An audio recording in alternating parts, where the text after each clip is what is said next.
অনেক ভয়ঙ্কর জায়গা, মনে হচ্ছে আমার চারপাশে কেউ যেন আছে। আশেপাশে একটা লোকও নেই।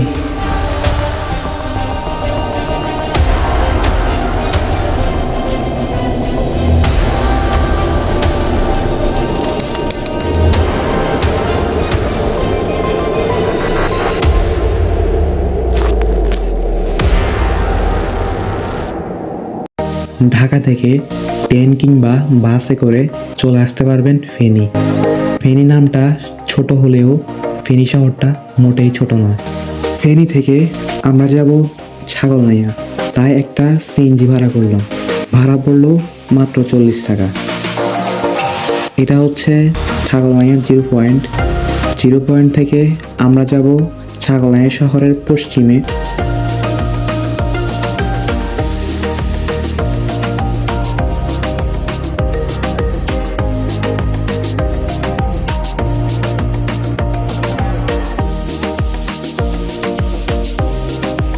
10 মিনিট পরে আমরা পৌঁছালাম রাজবাড়িতে।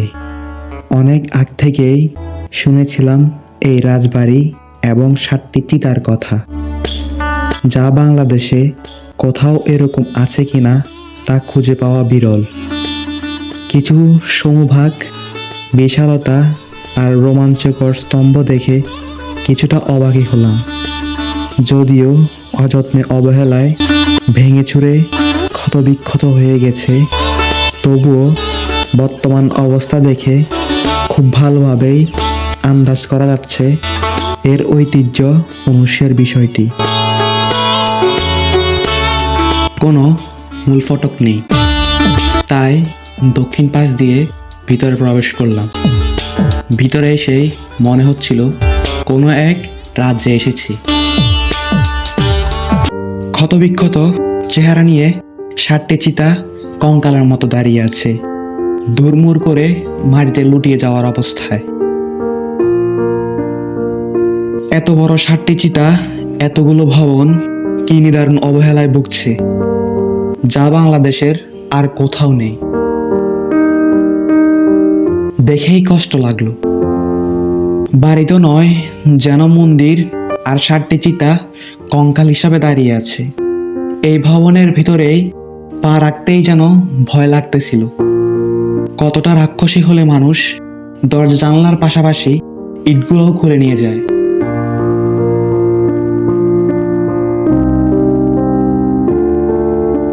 আদতেই কোনো এক সময় মানুষে তৈরি করেছিল মন্দির এবং 7টি চিতা।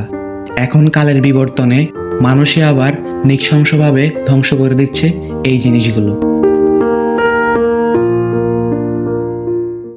7 চিতা আর 7 মন্দির হলেও দূর থেকে মাত্র 6টির মাথা দেখা যায়। একটি কালের বিবর্তনে ভেঙে গেছে।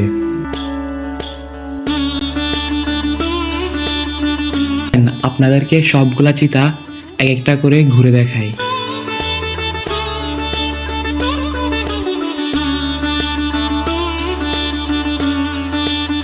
প্রাচীন সভ্যতার আদলে তৈরি করা এই মন্দিরগুলো অনেকখানি উঁচু।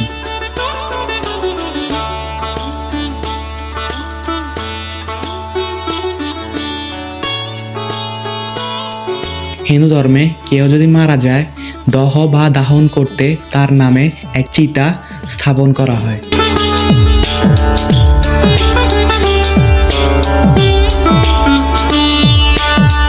তারই আদল থেকে 7 জনের মৃত্যুকে কেন্দ্র করে এখানে 7টি চিতা নির্মাণ করা হয়েছে।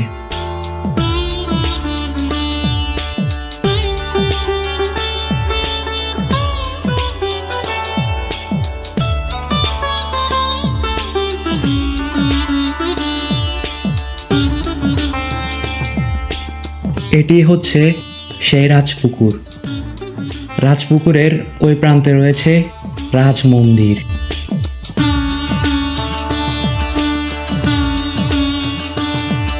মন্দিরটিকে দেখে মন্দির বলে মনে হচ্ছে না।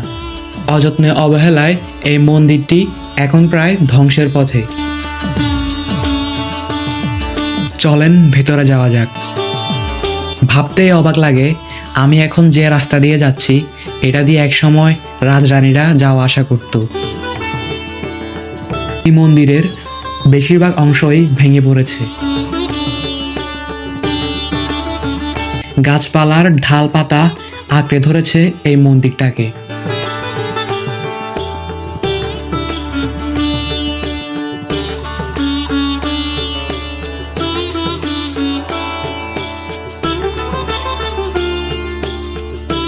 এই পাশে হচ্ছে বাগান, ঘন জঙ্গল।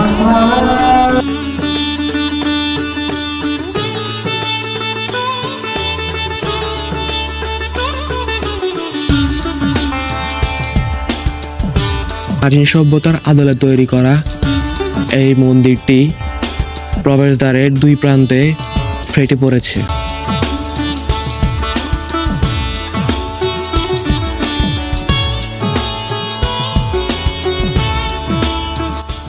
এটাই হচ্ছে মন্দিরের মূল অংশ, যেখানে হিন্দু ধর্মের দেবীদেরকে সামনে রেখে পূজা কার্য চালানো হতো।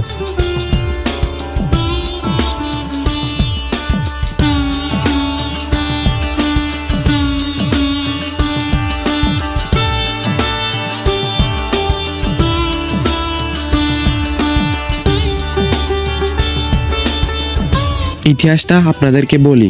ছাগলনাইয়া হিন্দু জমিদার ছিলেন বিনোদ বিহারী।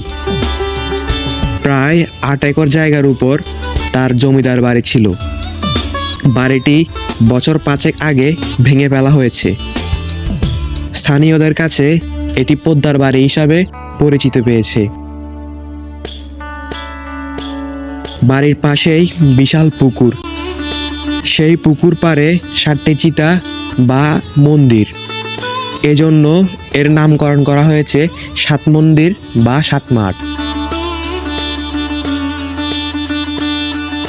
1948 সালের দিকে জমিদার বিনোদ বিহারী কলকাতায় চলে যান।